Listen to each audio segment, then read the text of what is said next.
Buko, Isinjiro, Ibanda, and Alebtong. Now started in 2nd May and will go up to 30th of May 2018. Now the construction of these facilities has been financed by the Global Partnership for Education through the World Bank, which is the supervising entity of this grant. This is a $33 million investment. Now in the studio with me is Ambrose Ruyoka, Deputy Project Coordinator for Uganda Teacher and Schools Effectiveness Project. Ambrose, you're welcome to Newsnight.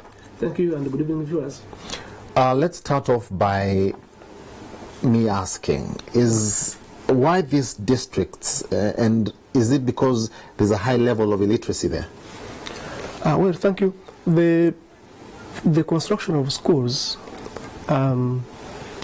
is arising out of the need to have infrastructure in these schools. And the grant that we are using is from the Global Partnership for Education.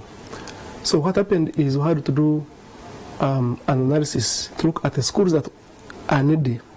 And following the study, 962 schools in the country were found not to meet the basic minimum requirements and standards of at least having 2 permanent classrooms. So a ranking was made from the most needy up to the least needy of the 962 schools. Now, the grant from the Global Partnership for Education is $100 million, but only $33 million is targeted to improve infrastructure. So,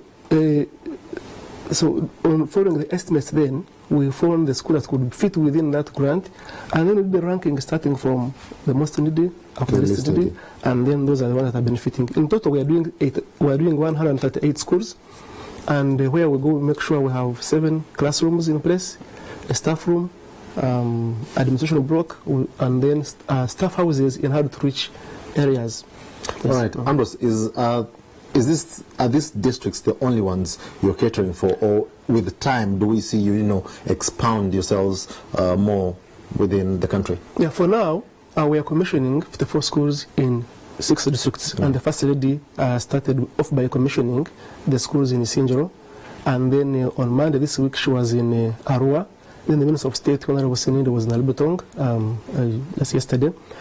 And we have schools in other 28 districts that are being constructed at roofing stage. Okay. So you have 138 schools spreading over 34 districts for now, for this phase. But also the beauty is the GPE has announced that Uganda is again eligible for another round of the grant of $100 million following the performance that has been registered.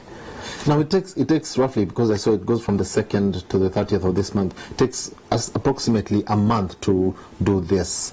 Do you think this is adequate and enough time given this, stipulated 1 month that you have? These are 54 schools, and we have 2 ministers that are doing it, so we have different teams, a team by the First Lady and Minister of Education and Sports, and then a team by the Minister of State for Primary Education. So far we've covered Ibanda, Isinjiro, Arua, and Alebtong. Next week we are going to Kapchorwa and Buko, and then we'll conclude this phase of handing over. It's good that it's happening, the building of schools, but it goes hand in hand with having teachers and qualified teachers for that matter. Are you looking into this, that you get these structures constructed, but on the other side also, on the flip side, we have teachers or trained personnel who are coming into these facilities to, do the job? Yeah, you're right. The project is Uganda Teacher and School Effectiveness Project. So what we're talking about now is the component that is focusing on school improvement, school infrastructure improvement. But over the last 2.5 years, we've been focusing on other components that relate to teacher effectiveness. We are looking at the competencies of the teachers, their effort, and how they get resourced. And on that, we've trained teachers in adequate reading methodology in 29 districts. In 2,772 schools. We've provided instructional materials in the form of textbooks of P1 to P7 for English and mathematics in all public primary schools in the country. Each public primary school you go to now, they have a textbook of English for a desk of 3 pupils. And mathematics, the ratio is 4 to 1. 4 pupils to 1 book. And then when we're doing adequate reading, that is where we are encouraging teaching in the local language. The primers or the books that are supplied are in the ratio of 1 to 1. Each people with 1 book. So we've also gone ahead to do something on inspection, improving the school inspection and supervision by deploying an ICT-based application that the inspectors now go with the tablets, they go to the school, they log in and they fill in an online form, and in real time we're able to see that the inspector is at school and the head teacher is present, because they take the picture and it comes so in the real time. technology is there. Yes, the technology is there. But all this is courtesy of the Global Partnership for Education, which brings together development partners in education. The leading ones that we're working with in Uganda today, we have the UK government, the DFID, the USAID and the US government, UNICEF, the Belgium, European Commission, the Irish Aid. So all the development partners in education, we're working with them. And then, of course, GPE benefits countries in over 60 countries in Africa and other continents that are still developing. And the purpose of the GPE is to make sure there is equitable access to quality education for all children. Fantastic. Many thanks, Ambrose.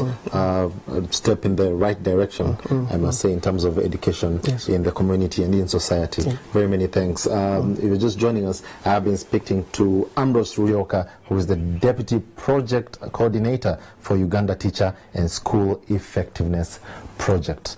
All right, moving on. The Inspector General of Police, John Martins, recently disbanded notorious police flying squad, which used to run the equally notorious high-security detention facility in Nalufenya Jinja district. Maverick Police Officer Muhammad Chirumira, who saw the inside of Nalufenya, is now planning to form the Nalufenya Torture Survivors Association to demand justice for the victims. Favorite point-blank character Mubarak Munyagwa is back, this time commenting on the